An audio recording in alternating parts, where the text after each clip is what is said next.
Assalamualaikum warahmatullahi wabarakatuh.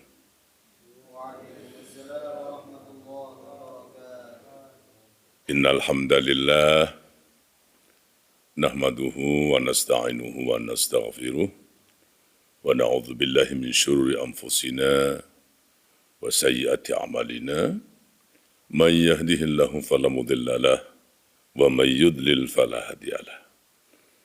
Wa asyhadu an la ilaha illallah wahdahu la syarika lah wa asyhadu anna Muhammadan abduhu wa rasuluh. Amma ba'd. Utama dan pertama-tama sekali, sama-samalah kita memuji, memanjatkan kesyukuran kita kepada Allah atas limpah kurnia, nikmat, hidayah, inayah dan riayahnya kepada kita. Bapak-bapak, ibu-ibu yang hadir di studio dan para pemirsa di mana saja Anda berada pada saat ini, dari jauh saya doakan semoga Anda semua dalam keadaan sehat walafiat. Amin, Allahumma amin. Kita buka surah Az-Zumar ayat 53 hingga 58. Sudah ya? Kita baca. A'udzu billahi minasy syaithanir rajim. Ikuti.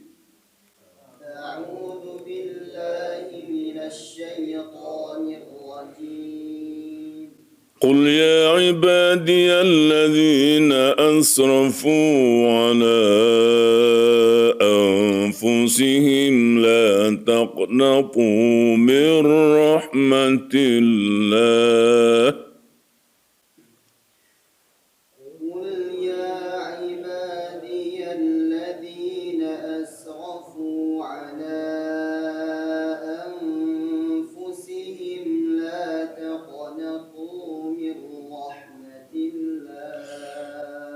إن الله يغفر الذنوب جميعا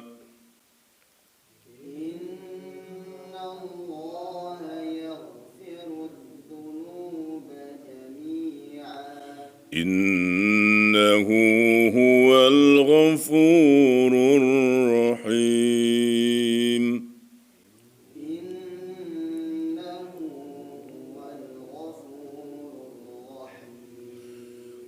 وأنيبوا إلى ربكم وأسلموا له من قبل أن يأتيكم العذاب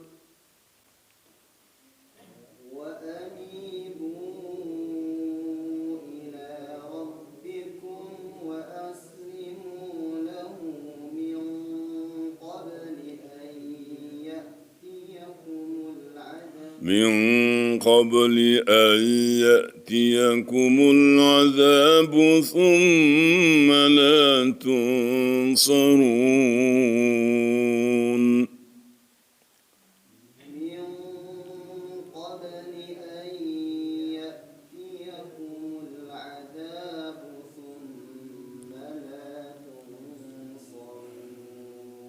واتبعوا أحسن ما أنزل إليكم من ربكم من قبل أن يأتيكم العذاب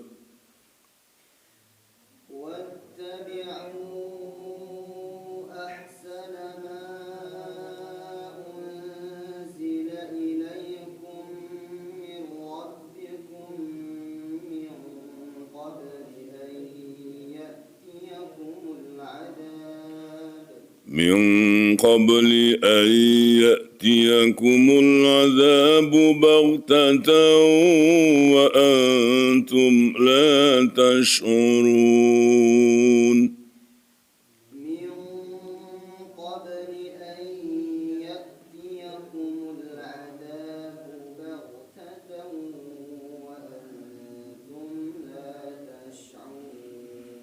أن تقول نفس يا حسرة على ما فرطت في جنب الله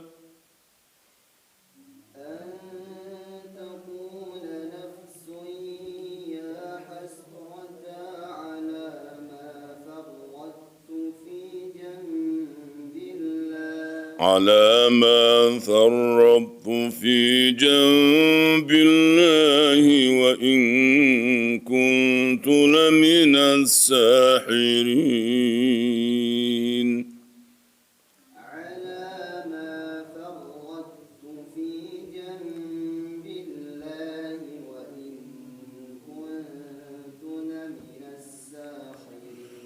أو تقول لو أن الله هداني لكنت من المتقين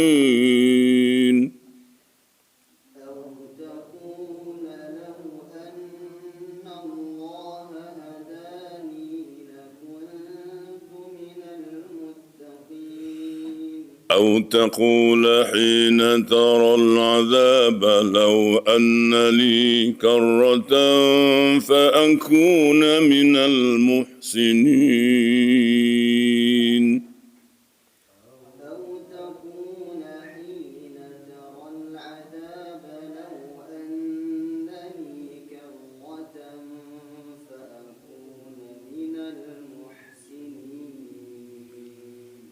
Terjemahannya, katakanlah, wahai hamba-hambaku yang melampaui batas terhadap diri mereka sendiri. Janganlah kamu berputus asa dari rahmat Allah. Sesungguhnya Allah mengampuni dosa-dosamu semuanya. Sesungguhnya Dialah yang Maha Pengampun, lagi Maha Penyayang. Dan kembalilah kepada Tuhanmu dan berserah dirilah kamu kepadanya sebelum datang azab kepadamu, kemudian kamu tidak dapat ditolong. Dan ikutilah sebaik-baik apa yang telah diturunkan kepadamu, yaitu Al-Quran dari Tuhanmu, sebelum datang azab kepadamu secara mendadak atau tiba-tiba, sementara kamu tidak menyadarinya. Agar jangan ada orang yang mengatakan, alangkah besar penyesalanku atas kelalaianku dalam menunaikan kewajiban terhadap Allah, dan sesungguhnya aku termasuk orang-orang yang mengolok-olokkan agama Allah. Atau agar jangan ada yang berkata, sekiranya Allah memberikan petunjuk kepadaku, tentulah aku termasuk orang-orang yang bertakwa. Atau agar jangan ada yang berkata, ketika melihat azab, sekiranya aku dapat kembali ke dunia, tentu aku termasuk orang-orang yang berbuat baik. Surah Az-Zumar ayat 53 hingga 58. Ayat ini menyeru, memanggil. Siapa yang diseru, yang dipanggil? Qul ya ibadiyalladzina asrafu ala anfusihim. Apa artinya? Hai hamba-hambaku. Hamba-hambaku yang melampaui batas terhadap diri mereka sendiri. Hari-harinya, malam-malamnya, hampir seluruh waktu hidupnya, yang terisi dengan segala kejahatan, kedurhakaan, maksiat. Mereka telah melampaui batas, menganiaya, menzalimi diri mereka sendiri. Kalau dikira, dihitung dosa, sudah tak terkira, tak terhitung. Karena banyaknya. Qul ya ibadiyalladzina asrafu ala anfusihim. Kalau disuruh, nggak dibuat. Kalau dilarang, malah dilanggar. Artinya selama hidupnya banyak betul melanggar perintah dan larangan Allah. Mana yang disuruh, dia nggak kerjakan. Mana yang dilarang, malah itu yang dikerjakan. Itu namanya asrafu ala anfusihim. Ya. Allah ingatkan ini. La taqnafu min rahmatillah. Jangan kamu berputus asa dengan rahmat Allah. Artinya sebanyak apapun dosa, berapa kali pun kamu telah melakukannya, mungkin dosanya sudah sepenuh bumi, atau setinggi antara langit dan bumi, atau sebanyak buih yang ada di lautan. Banyak dosanya. Seperti cerita seorang yang telah membunuh 99 orang. Berapa yang dibunuh? 99 orang. Bukan seorang ya, 99 orang. Lalu dia pun menyesal karena dosanya yang begitu banyak. Kemudian pergilah dia bertemu dengan seorang rahib. Ceritalah dia tentang diri. Aku seorang lelaki yang buruk peruntungan. Kedua tanganku ini telah berlumuran dengan dosa. Berlumuran dengan darah. Aku telah membunuh 99 orang. Banyak apa sedikit itu? Apakah kalau aku menyesal, Allah akan menerima penyesalanku dan mengampuni dosaku? Dan kalau aku bertaubat, apakah masih terbuka pintu taubat untukku? Apa jawabannya? Apa jawaban rahib tadi? La, tidak. Celaka engkau, dosamu terlalu besar. Dan Allah tidak akan mengampuni karena dosamu sudah sebesar itu.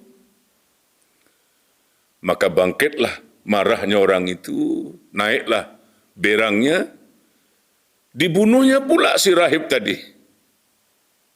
Berapa semua orang yang dibunuh? 99 tambah seorang. Jadi berapa? Jadi 100. Pergilah dia bertemu dengan seorang ulama, diceritakan, ya alim, saya ini lelaki yang buruk peruntungan. Kedua tangan saya ini berlumuran darah, dosa demi dosa. Dan saya telah membunuh 100 orang. Saya sangat menyesal karena orang yang 100 kalinya itu adalah seorang rahib, seorang alim. Ya. Apakah kalau saya menyesal, meminta ampun, masihkah Allah akan mengampuni saya? Dan kalau saya bertobat, apakah masih terbuka pintu taubat untuk saya? Apa jawabnya? Ya, dosamu terlalu besar, tapi ampunan Allah masih lebih besar dari dosamu. Panjang cerita hadis itu. Yang di akhir hadis itu kemudian Allah ampuni dosanya.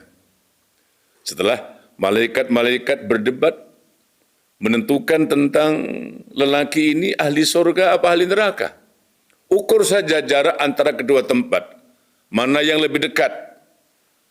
Kemudian didapati lebih dekat sejengkal jarak. Jaraknya lebih dekat antara orang itu, mayat itu, ke tempat yang akan dituju. Maka Allah pun ampuni semua dosanya. La taqnatu mir rahmatillah. Jangan berputus asa dengan rahmat Allah. Inna Allah yaghfiru dhunuba jami'a. Apa artinya? Sesungguhnya Allah mengampuni dosamu semuanya. Kenapa? Innahu huwal, sambung. Innahu huwal Ghafurur Rahim. Sesungguhnya Allah itu maha pengampun lagi maha penyayang. Allah tahu siapa manusia, karena Allah yang menciptakan manusia. Allah tidak marah kalau ada manusia berbuat dosa. Hanya Allah marah kalau manusia yang berdosa itu tidak mau mengakui dosanya, lebih marah lagi, tidak mau mengakui dosanya, tidak mau minta ampun, lebih lagi marah, sudah banyak dosa, tidak mau minta ampun, mengaku dirinya suci, menuduh dan melemparkan kesalahan dan dosa kepada orang lain. Ini yang paling marah. Maka Allah mengatakan, jangan putus asa dengan rahmat Allah. Bertaubatlah sebelum terlambat. Karena sebesar apapun dosa, sebanyak apapun kesalahan, berapa kali pun seseorang melakukannya, selama itu bukan dosa syirik, dosa syirik pun masih diampuni juga oleh Allah. Kalau dia benar-benar bertaubat. Betapa besar dosa orang yang mengatakan Allah itu beranak dan diperanakkan. Besar sekali itu dosa. Itu syirik. Siapa yang mengatakan begitu? Allah. Tapi betapapun besar syirik, orang yang mengatakan Allah itu beranak dan diperanakkan, kalau mereka bertobat, afala yatubuna illallahi wa yastaghfirunahu wallahu ghafurur rahim. Mengapa orang-orang yang mengatakan Allah beranak, Allah diperanakkan itu tidak segera bertaubat? Minta ampun, Allah ampuni. Lihat itu. Walaupun syirik, kalau mereka bertaubat dengan taubat nasuha, sebenar-benar taubat, Allah tetap ampuni. Kenapa? Innahu huwal ghafurur rahim. Karena Allah maha pengampun, lagi maha penyayang. Tapi kemudian ada langkah-langkah sebagai tanda atau bukti bahwa dia telah bertaubat betul-betul. Apa? Langkah pertama, lihat itu. Wa anibu ila rabbikum. Kembalilah kamu kepada Tuhanmu. Kembalilah. Kalau sudah nyeleweng kemana-mana jauh dari pangkal, balik lagi ke pangkal. Dulu tidak sholat, dulu. Sekarang sholatlah. Dulu minum khamr, minum arak, berhentilah. Begitu ya. Dulu pezina, pelacur, berhentilah.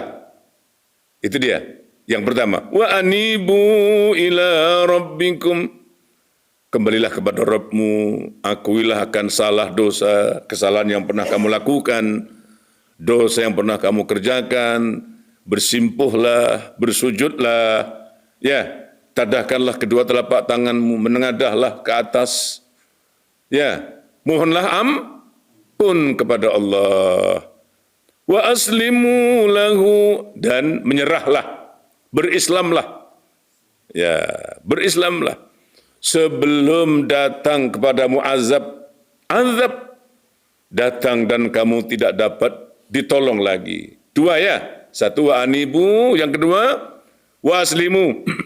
Dan yang ketiga nih, wattabi'u ahsana ma unzila ilaikum mir rabbikum. Kembalilah kepada sebaik-baik ajaran yang telah diturunkan oleh Allah, yaitu Al-Quran. Kembali kepada Al-Quran. Kembali kepada Al-Quran sebagai firman, kalam, wahyu, hudan dari Allah, yang kemudian dijelaskan oleh Rasulullah dalam hadis-hadisnya. Wattabi'u ahsana ma unzila ilaikum mir rabbikum. Kembalilah kepada Al-Quran, berpeganglah kepada Al-Quran, ikutilah jejak sunnah Rasulullah. Kembali kepada Al-Quran dan ittiba'lah kepada Rasul. Ya, berbuatlah sesuai dengan tuntunan sunnah, jauhilah segala macam bid'ah. Setelah tadi apa? kembali bertaubat, berislam, menyerah diri kepada Allah dengan berbuat kebaikan sebanyak-banyaknya, dan berpeganglah kepada Al-Quran dan Sunnah. Hanya ajaran Allah dan Rasul sajalah yang wajib diikuti. Jadikanlah Rasul sebagai imam, pemimpin, ya. Karena satu-satunya saja yang Allah pilih manusia yang paling baik untuk jadi contoh ini. Jangan cari contoh-contoh yang lain. Siapa dia? Rasulullah Sallallahu Alaihi Wasallam. Hanya berpegang dengan Quran dan berpegang kepada hadis-hadis yang sahih saja, kamu akan selamat. Sebelum datang apa? Min qabli ayyatiyankumul adzabu baghtatan wa antum la tash'urun. Sebelum datang siksaan dengan tiba-tiba dan kamu ketika itu tidak menyadarinya. Nah, yang ini yang diingatkan oleh Allah. Apa? Ini. An taqula nafsu ya hasrata ala ma farrattu fi jambillahi wa in kuntu laminas sakhirin. Agar jangan nanti ada orang yang mengatakan, sudah terlepas penyesalan yang datang. Ya, tadi dikatakan sebesar apapun, sebanyak apapun, berapa kali pun dosa, diberi kesempatan untuk bertobat, tidak juga mau tobat, akhirnya menyesal. Apa katanya? Alangkah besar penyesalanku atas kelalaianku dalam menunaikan kewajiban terhadap Allah. Dan sesungguhnya aku termasuk orang-orang yang mengolok-olokkan agama. Nah, lihatlah sekarang ini kan fenomena yang terjadi di sekeliling kita. Banyak orang yang kadang-kadang ya, entah itu orang yang non-muslim atau bahkan dia orang muslim sendiri, memperolok-olokkan agama. Kewajiban banyak dilalaikan, nanti menyesal itu. Menyesal. Yang tukang mengolok-olok agama itu nanti menyesal nanti. Kapan penyesalan datang? Bila menyesal, nanti sudah mati. Ya, kemudian أو تقول لو أن الله هداني لكنت من المتقين. Sekiranya saja kalau Allah memberikan petunjuk kepadaku, tentulah aku termasuk orang-orang yang bertakwa. Atau ini dia, ini penyesalan ini. أو تقول حين ترى العذاب. Atau ketika nanti mereka sudah melihat azab, siksaan. Apa dia bilang? Lau anna li karratan fa akuna minal muhsinin. Kalau saja aku dikembalikan lagi ke dunia, niscaya pasti aku akan menjadi orang-orang yang baik-baik. Terlambat sudah. Jadi judul pembicaraan kita, pengajian kita ialah taubat sebelum terlambat. Belum terlambat. Tidak ada istilah terlambat. Jangan ada orang yang berkata, saya ini sudah terlanjur. Terlanjur apa? Ya umpama orang mandi sudah terlanjur basah, tenggelam sekali. Enggak boleh begitu. Putus asa namanya itu. Ya, yang penting hari ini dan akan datang. Hari ini berhenti, akan datang buat baik lebih banyak. Bertaubatlah kepada Allah. Tidak ada istilah terlambat sebelum dalam dua keadaan. Berapa keadaan? Dua keadaan. Yang pertama ialah apabila nyawa sudah naik ke tenggorokan. Nyawa sudah naik ke tenggorokan. Malam yugharghir. Sebelum naik nyawa itu ke tenggorokan, Allah masih ampuni. Tapi jangan nanti ketika nyawa sudah naik ke tenggorokan baru bertaubat. Ini tubtulan. Sekarang aku bertaubat. Tidak diterima. Pertama. Yang kedua, sebelum matahari terbit dari sebelah barat. Nanti ketika matahari terbit dari barat, semua orang pun beriman. Semua orang beriman. Yang sebelumnya tidak beriman pun beriman semuanya. Ketika melihat matahari terbit dari sebelah barat, semua orang pun beramal. Yang sebelumnya tidak beramal pun beramal semuanya. Berguna enggak imannya? Tidak berguna. Diterima tidak amalnya? Tidak diterima karena sudah lambat. Tidak ada istilah terlambat sebelum satu, nyawa naik ke kerongkong atau tenggorokan. Kedua, sebelum matahari terbit dari sebelah barat. Mudah-mudahan kita termasuk orang yang banyak bertaubat. Ya, bertaubatlah sebelum pintu taubat itu ditutup. Ya, insyaallah ada manfaat. Kita bertemu pada kesempatan akan datang. Assalamualaikum warahmatullahi wabarakatuh.